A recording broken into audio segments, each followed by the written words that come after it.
Hi, good afternoon. I'm Kharma Hill, and this is the Jamaica and Caribbean Weekly News Summary for the week ending July 22nd, 2022. The Jamaica Weekly News Summary is brought to you by Jamaicans.com and the Hub Media Group. This week's top news stories: ties between European Union and Jamaica enhanced with new office opening. A new office building has been renovated for use by the European Union EU delegation in Kingston, Jamaica. At the opening of the new multi-million-dollar building, Jamaica's Prime Minister Andrew Holness noted that the new offices will promote the visibility and accessibility of the EU for Jamaicans and facilitate stronger ties between the island and the European bloc. The building, which is located in Kingston 5, provides environmentally friendly features, including charging ports for electronic vehicles, solar panels, rainwater harvesting, and options for recycling. Holness said the EU is a solid development partner for Jamaica that has supported the island nation for nearly 50 years. Frederick Eckfield, the deputy head of the EU delegation to Jamaica, noted the new office's modern look and said the building embodies the commitment of the EU to issues important to both countries, including climate change and protecting the environment. The EU is the largest provider of grant aid to Jamaica. Reggae Girls returning from Concacaf tournament embarrassed by JFF payment mishap. The Jamaica Football Federation, JFF, caused some trouble for the national women's football team returning from their participation at the Concacaf Championships in Mexico, when the team attempted to take a connecting flight to Miami from the George Bush Intercontinental Airport in Houston on July 19, 2022. A credit card provided for use by the Reggae Girls team and staff by the director of the JFF had no funds, and members of the traveling party had to pay themselves to clear their luggage in order to catch the connecting flight. 2 members of the staff had to remain in Houston with part of the luggage as the situation was not clear up until after the flight left. The incident is one of several travel mishaps relating to the JFF and its national teams. The Reggae Boys also had problems on their return from a CONCACAF Nations League tournament in Suriname in June 2022. The Reggae Boys incident prompted a demand for the resignation of Dalton Wint, JFF General Secretary, who has since promised to resign but has not formally submitted his resignation to date. The Reggae Girls were returning from the Mexico tournament where they finished in 3rd place and qualified for the 2nd consecutive FIFA Women's World Cup. This week's top Caribbean news. Chair of Digicel announces plan to provide reparations to Caribbean nations. The founder and chair of Digicel Group, Dennis O'Brien, has announced a plan that would provide reparations for slavery to countries in the Caribbean. He made his announcement during the key address at Canto 2022 at the Fontainebleau Hotel in Miami, Florida.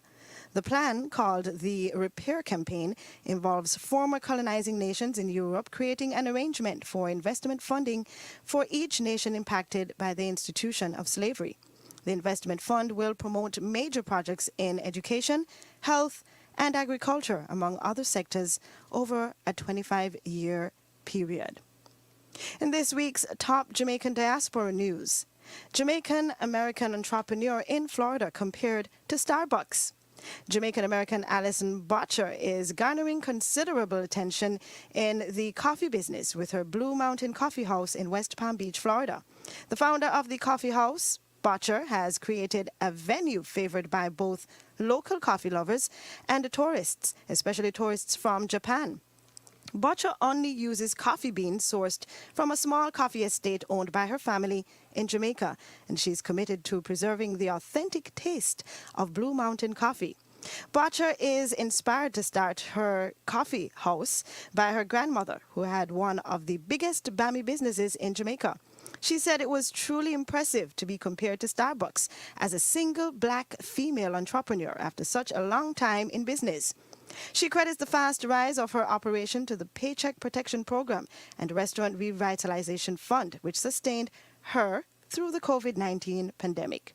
Botcher was the virtual guest of honor of Florida Congressional Representative Lois Frankel and the 2022 United States State of the Union address. This week's top business news. Government of Jamaica welcomes new Rock Hotel in Kingston. At the opening of a new 12-story Rock Hotel in Kingston, Jamaican Prime Minister Andrew Holness said the new accommodation will make a significant contribution to the capital city's revitalization and boost the economic potential of the area. According to Holness, the hotel's opening will mean more income for workers, a return to life in downtown Kingston, and the potential for increased economic activity. The four-star hotel is included in the Tapestry collection by Hilton brand. Development for the new hotel began in 2019 following the acquisition of the property formerly occupied by the Oceana Hotel by Pan Jam Investment Limited. It is the first Hilton Tapestry Collection venue in the Caribbean and the first in more than 30 years to be developed in Kingston. The hotel has 168 rooms, 47 luxury suites, a restaurant, a cafe, a bar, and 24-hour fitness and wellness center. It also has over 32,000 square feet of meeting space. This week's top arts and entertainment news. Musicians group proposes Negrils transformation into an entertainment hub. The Jamaica Federation of Musicians and Affiliates Union, JFMAU, has proposed making Negril into an entertainment zone. The president of the JFMAU, Lowell Lawson, said the group had met with the Entertainment Advisory Board and the Negril Entertainment Association about transforming the entirety of Negril into a hub for entertainment and tourism. The proposal arose from the need for additional venues that are capable of hosting 10,000 or more patrons. Lawson said that entertainment is driving the economic growth of Negril and that the proposal aligns with plans described by Jamaican Prime Minister Andrew Holness.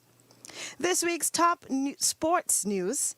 Reggae Girls finished third at Concacaf Women's Championship.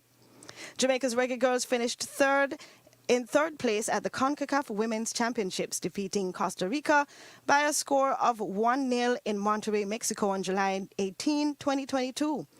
Kelissa Van Zanten scored the match's only goal in the 102nd minute for the win, which allows the team to keep its dream of qualifying for the Olympics alive. In October 2022, the Reggae Girls will play the runner-up in a two-way Olympics playoff tournament for a place at the 2024 Games in Paris. The July 18th match was deadlocked at 0-0 during regular play, but Van Zanten, 20, came through in extra time just minutes after coming off the bench with a goal going to the right of Costa Rica's goalkeeper. Thank you for listening to the Jamaica Weekly News Summary brought to you by Jamaicans.com. My name is Kharma Hill. What's up, everyone?